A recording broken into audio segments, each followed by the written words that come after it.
10 जुलाई को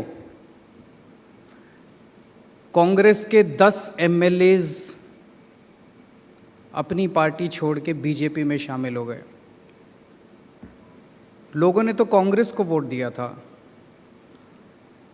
लोगों ने तो कांग्रेस की गवर्नमेंट बनाने के लिए वोट दिया था, मैंडेट तो कांग्रेस को दिया था और गवर्नमेंट बन गई बीजेपी की। जिस पार्टी को लोगों ने 13 एमएलए दिए थे, आज वो पार्टी 28 एमएलए लेके बैठी है। जिस पार्टी को लोगों ने 17 एमएलए दिए थे, आज उसके 5 एमएलए बच गए। ये चल क्या रहा है? ये मेरा क्वेश्चन नहीं है, ये हर गोवन पूछना चाहता है कि फिर इलेक्शन क्यों कराते हो?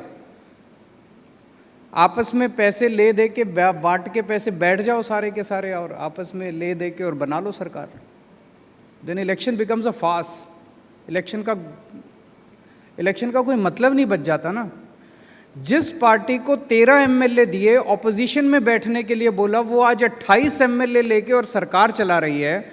जिस पार्टी को 17 एमएलए दिए और कहा कि तुम गवर्नमेंट बनाओ, वो आज 5 एमएलए बचे और उनके भी शायद 2 के बेटे बेटियां जाके उसमें शामिल हो गए हैं। ये तो चीटिंग है, ये तो सही नहीं है। जो एमएलएज अपनी पार्टी छोड़ के दूसरी पार्टी में गए, बीजेपी में गए, जब उनसे जाके लोग पूछते हैं अपने एरिया के, उसी एरिया के, कि आप क्यों अपनी पार्टी छोड़ के गए, तो बोले कि हम रूलिंग पार्टी में जाना चाहते थे ताकि लोगों के काम करवा सकें। मैं गोवा के लोगों से पूछना चाहता हूं, आपके काम हुए? वो कह रहे हैं आपके काम कराने के लिए गए थे। उन्होंने आपके काम किए कि अपने काम किए? आप सर्वे करा लीजिए। जो एमएलए अपनी पार्टी छोड़ के बीजेपी में शामिल हुए, उनकी एरिया के अंदर क्या लोग कहते हैं कि उन्होंने लोगों के काम किए? हमारी पार्टी पिछले 1 साल से खूब जमीन के ऊपर घूम रही है, गांव-गांव में जा रही है, घर घर में जा रही है, लोगों के बीच में जा रही है, और लोग कहते हैं कि साहब हमारे काम कराने नहीं गए थे, ये या तो पैसे के लिए गए थे या पोजीशन के लिए गए थे। लोग पूछ रहे हैं, हम नहीं पूछ रहे। लोग पूछ रहे हैं कि कुछ ना कुछ तो था जिसकी वजह से ये गए थे। और पिछले 10 दिन से गोवा के अंदर, जब से हमने ये कैंपेन छेड़ा है, विश्वासघात जो लोगों के साथ, गोवा के लोगों के साथ हुआ, दोनों पार्टियों ने किया और उन एमएलएज ने किया।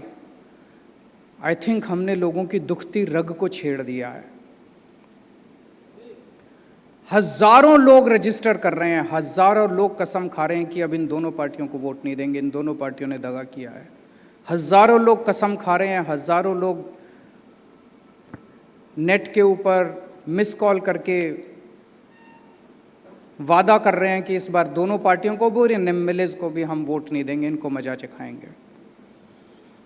गोवा के लोग अब साफ राजनीति चाहते हैं। Goa wants change. Goa wants clean politics. Goa के लोग भी देख रहे हैं।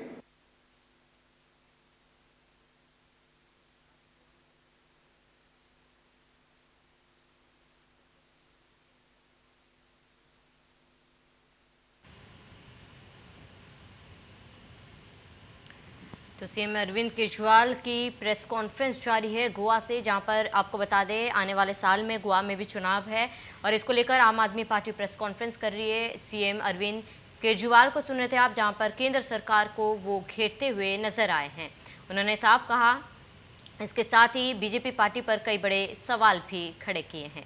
तो केजरीवाल को सुन रहे थे आप, जहां पर गोवा से सीएम केजरीवाल प्रेस कॉन्फ्रेंस कर रहे थे और इसके साथ ही बीजेपी पर निशाना भी साधा। आपको बता दें कि आने वाले साल में गोवा में भी चुनाव होने हैं और ऐसे में आम आदमी पार्टी दमखम के साथ ज़मीन पर उतर रही है। सीएम अरविंद केजरीवाल ने सीधे तौर पर बीजेपी पर भी निशाना साधा और कई बड़े सवाल किए। इसके साथ ही गोवा के जनता से भी सवाल किए। और आम आदमी पार्टी आपको बता दें कि एड़ी चोटी का जोर लगा रही है। हर प्रदेश में आने वाले साल में चुनाव है, गोवा में भी, जिसको लेकर आम आदमी पार्टी की तरफ से भी प्रेस कॉन्फ्रेंस किया जा रहा है। और गोवा से सीएम अरविंद केजरीवाल को आप सुन रहे थे, जहां पर उन्होंने कर गोवा वासियों को संबोधित किया और आने वाले चुनाव को लेकर लोगों से बात की। इसके साथ ही गोवा में सीएम केजरीवाल ने कहा और बीजेपी पर कई बड़े सवाल भी खड़े किए हैं।